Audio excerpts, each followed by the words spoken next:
שאנחנו כעת במצב שטבעת החנק מתהדקת סביבנו יותר ויותר,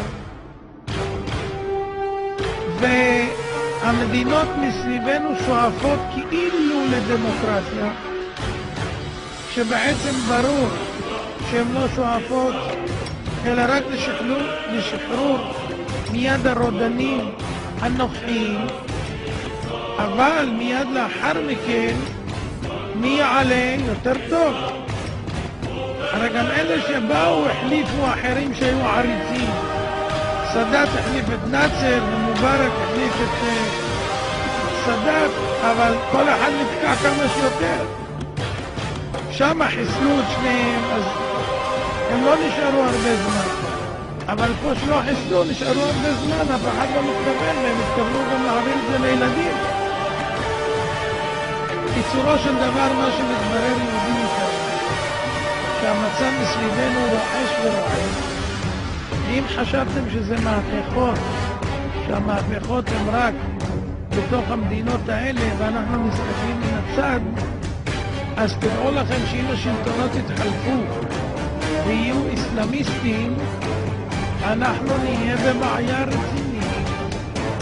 מי זוכר שפעם אני אמרתי שמה יקרה אם יחליטו מיליונים לצעוד לכיוון ישראל? הרי מסביבנו יש יותר מ500 מיליארד מוסלמים. מה יקרה?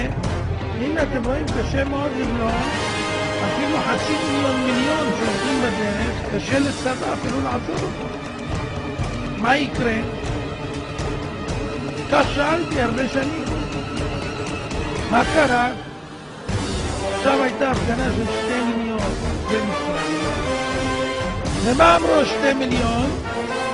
שהם רוצים לעלות כולם ביחד לירושלים ברגל. לצעוד עד שיכבשו את ירושלים. ראיתם פעם דבר כזה? זה קצת רחוק ככה מסיני. קצת רחוק. ומה אם זה יהיה פה מקרוב?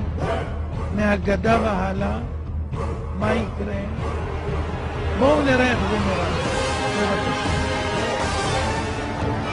מה הם אומרים?